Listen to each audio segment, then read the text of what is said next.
Changing your story. This is the simplest thing to do, and I see the way that it is being taught all across social media the wrong way. It's not about the story, it's about how you get the story that actually changes your story. We're going to talk about how to do that today. But first, let's get the introduction out of the way. This is Susie, your beautiful Millionaire Swan Queen. Welcome back to the garden, my beautiful duckling. Subscribe, smash the like button, share my video. I will love you forever. I am the best life coach. And if you would like to work with me one-on-one to get your specific person, know that I have a 99.6% success rate in getting you the real relationship you dream about. Check out the links in the description below. If you'd like to join my paid Facebook group, it's the only place that I go live. The description below has that link to join my group. So as a life coach, I've had some major successes this year. So I have a client who is with the love of her life, and they have a beautiful little girl, and they're celebrating their first Christmas together with their daughter. I've got another one after 3 years who has found peace this month. I have a client who got engaged this month. Another one who is spending New Year's Eve with the love of their life. They're in 2 different countries, so that's huge. I'm talking real success, guys, and changing your story gets you those real successes. Bracelets on again, so you know we're doing a little jingle bell here.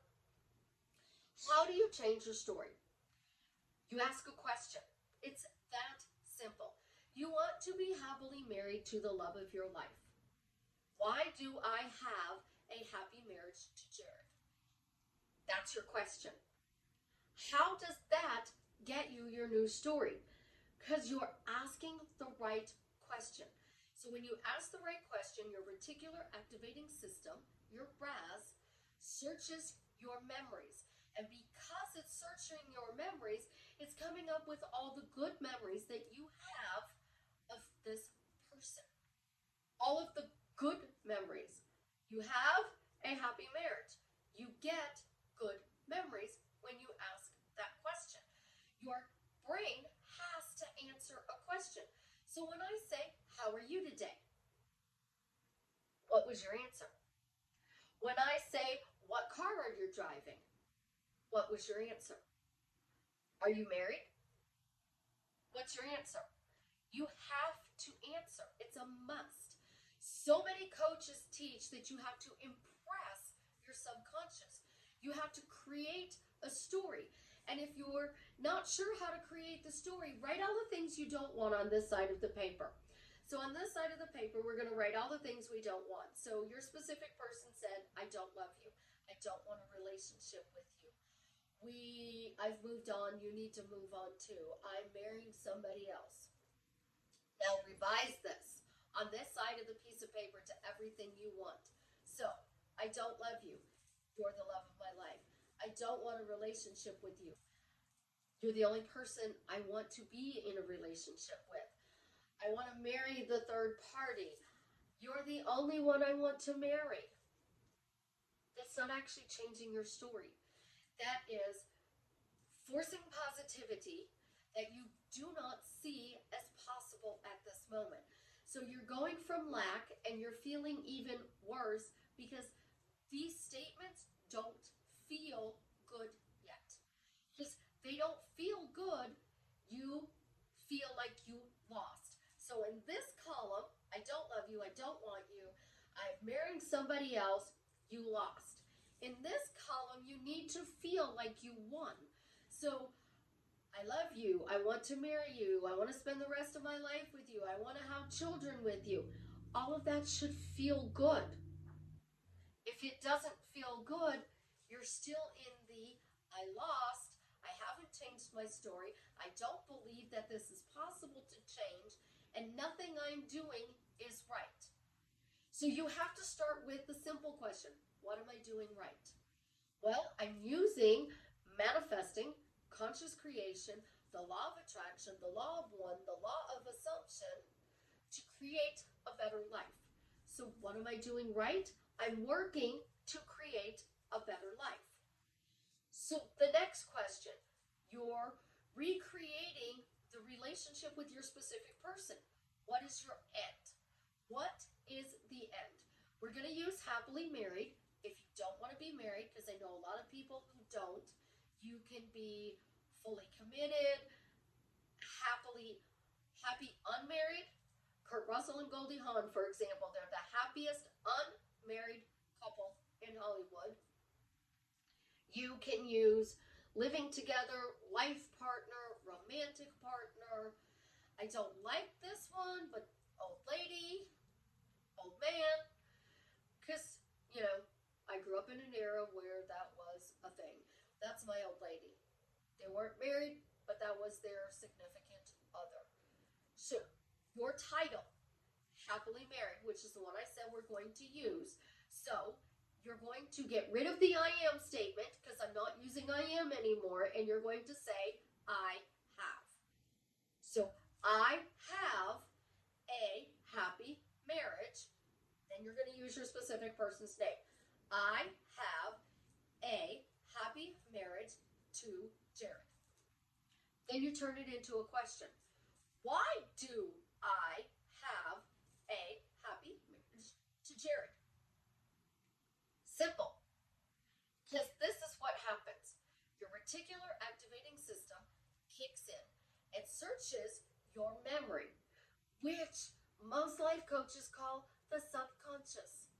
So your question is going to the RAS, which is now searching all of your memories as to why you were happy in that relationship with that specific person.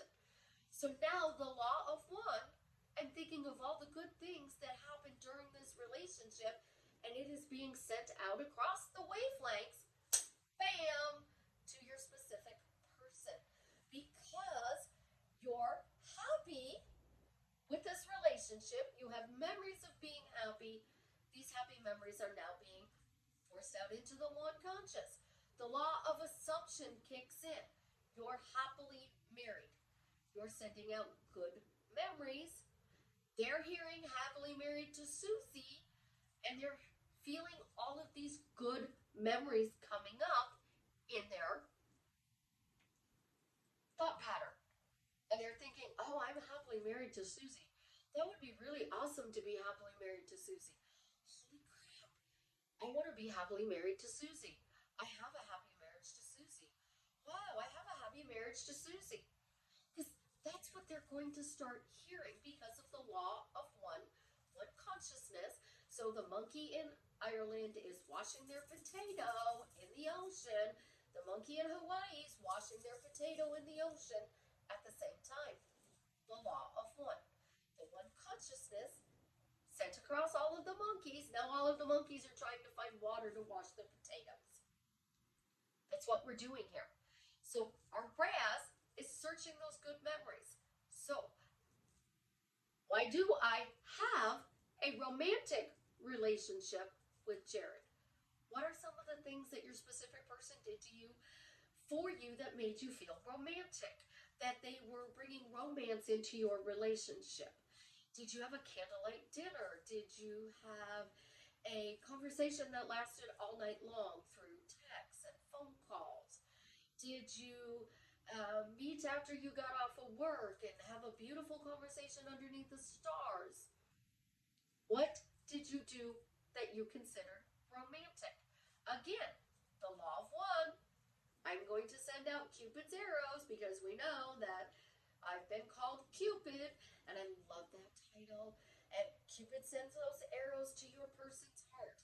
So, why do I have a happy marriage to Jared? Jared's getting hit with love bombs of all the good things from our relationship. They're going through the wall, under the wall, over the wall, and around the wall. And they're penetrating them so that they have all these feel-good feelings about you. What you're not doing. Why are they doing this to me? Why are they with that other person? What do I need to change? What do I need to do differently? What's the perfect phrase to say? Because that is going back to the things that you don't want.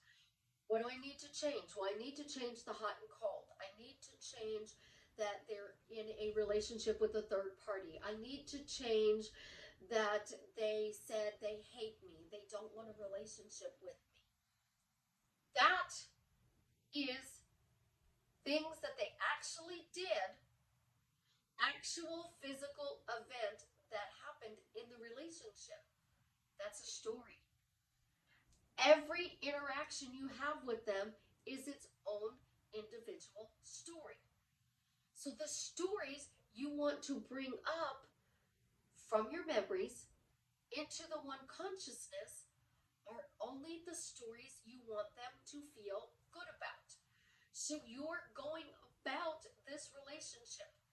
I feel good to be happily married to Jared. Jared's feeling those feel good feelings. Bum, bum, bum. Boom, I'm going to go. I'm going to go bam, bam, bam, bam. And I'm going to go off into the sunset. Because I'm only hitting them with the things I want them to feel. When I am in a bad mood and I am frustrated and I'm stressed out and I'm not seeing the changes, I go yell at the universe. I don't yell at Jared. I don't direct that negative energy at Jared.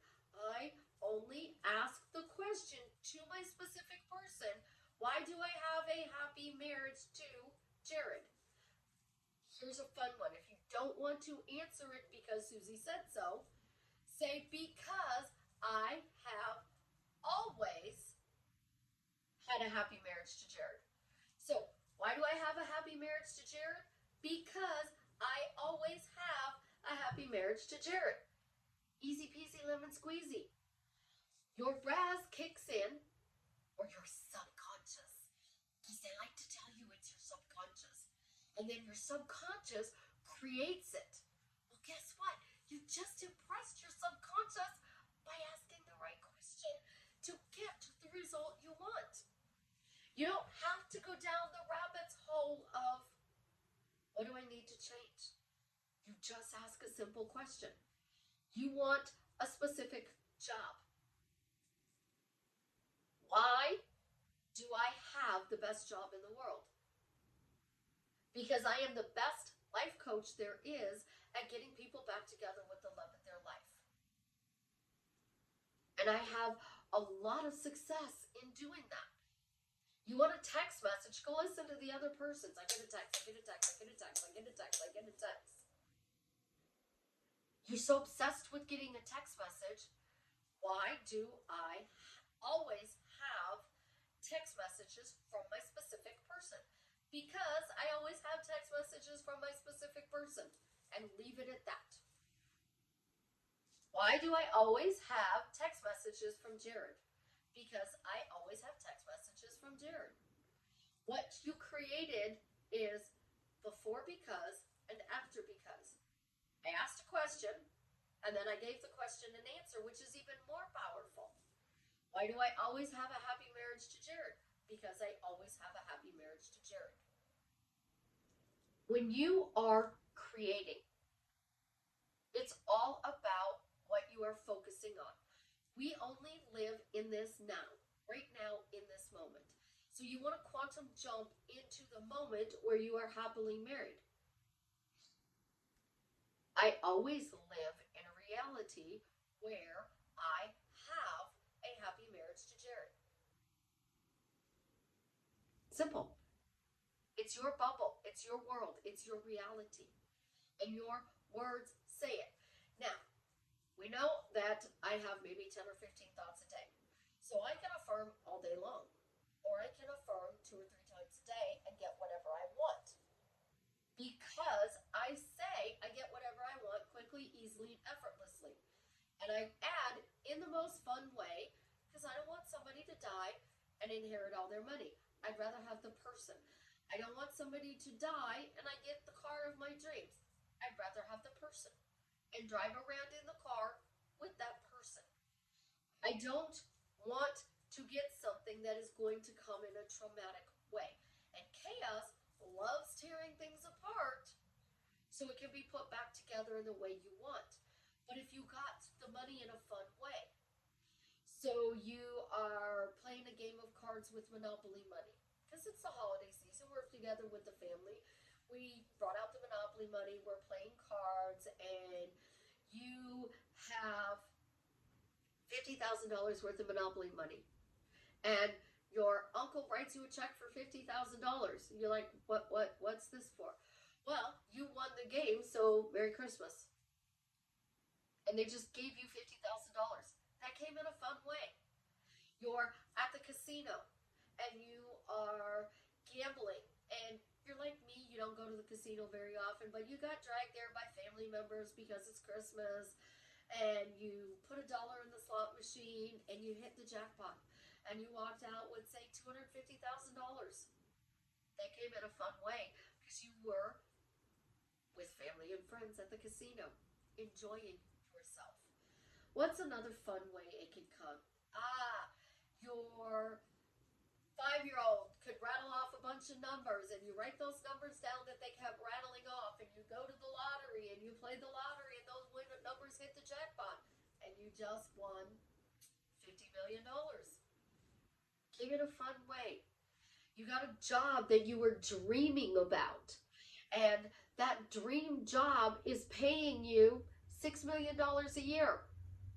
It came out of in a fun way, because now you have your dream job, so you have your passion that is being served. So going to work isn't actually a job, and bonus, you get $6 million a year for it. How fun is that? When you ask the right question, the stories that you automatically get are true stories that happened in the past that you are sending back out to make this person feel good, so that they come back to you in the most wonderful way. Most people teach create a story. So Paris is in the dining room, so we're going to use Parson Brown. We all know the song Walking in a Winter Wonderland. So you're in the meadow, you build a snowman, you pretend that he is Parson Brown. He'll say, "Are you married?" And we'll say, "No, man."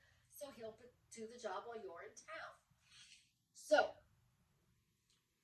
you want to create a story. I just created one out of a song. We're in the meadow, we built a snowman, and we have family and friends there, and the snowman, you put the hat on him, he magically comes to life, and he says, "Do you want to get married?" "Oh, yes, I want to get married." "Of course I want to marry you." So you get married with the snowman, and Susie's behind you because she's a reverend and she can marry you, and she's like, "Do you, Jared, take Susie to be your lovely wedded wife?" And of course, Jared says yes. "Susie, do you take Jared to be your lovely wedded husband?" Of course, Susie says yes. And then I have to ask that dreaded question: does anybody here object? Silence. Yay, that's a good thing. Because now we can go on to the best part. I now pronounce you husband and wife. You may kiss the bride. They kiss, they ride off into the sunset, and they live happily ever after. So your scene is you are now married. Congratulations.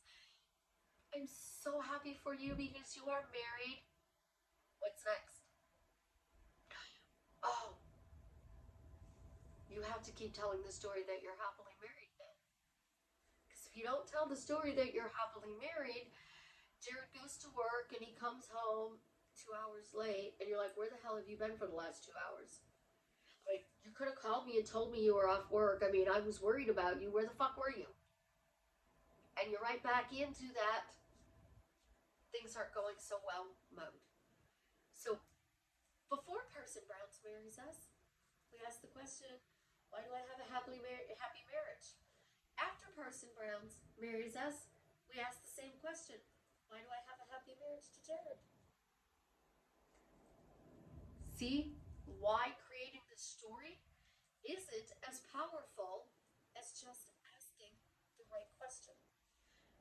So you want to be married, and again, if you don't want a marriage, use whatever the title is of your relationship: life partner, happily unmarried, couple, romantic partners. I'm not for best friends when you want a love relationship. Because best friends is Dwayne The Rock Johnson and myself. We are best friends. We have no romantic interest. We're just best friends.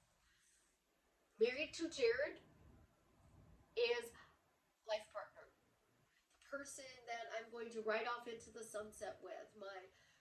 The love of my life. The person who adds so much value to my life, fun to my life, joy to my life. But I'm going to bed with that person every night. I'm waking up with that person every morning. I'm not exactly doing that with my best friend. I'm calling my best friend every day. I'm texting my best friend every day. But I'm not going to bed with them and I'm not waking up with them. That is what I'm doing with my life partner, my husband, my unmarried spouse. So find a title that meets the romantic, love interest, riding off into the sunset.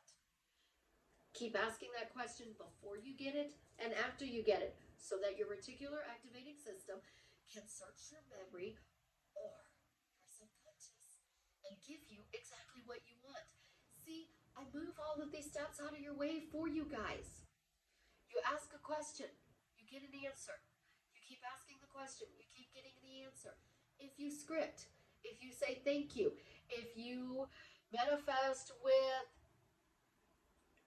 an imaginal scene, you can imagine thousands of scenes being happily married to your specific person. I use the cup of coffee for example.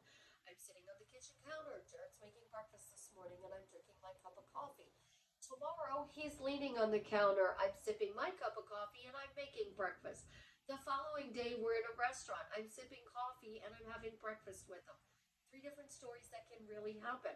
But I'm not so stuck on those stories that that one story gives me my happily ever after.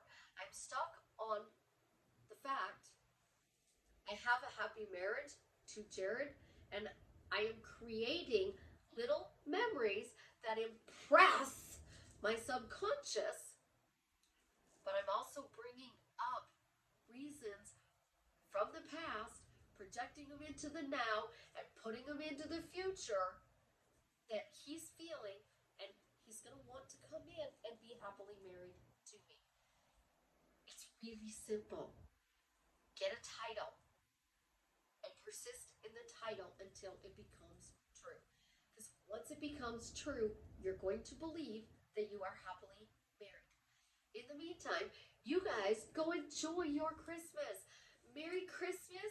If you do not celebrate Christmas, I hope you still get a 3-day weekend and that you get to enjoy your 3-day weekend to the fullest. I love you guys. As always, leave me a comment and let me know how I am drastically changing your life for the better. And if you would like to work with me one-on-one, I am the best at getting you real results. Not just text messages or phone calls, the actual physical relationship you want.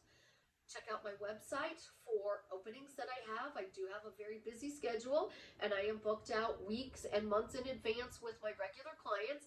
But reach out and I will see what I can do to get you in my schedule as fast as I can because I truly do want to help you get your happily ever after.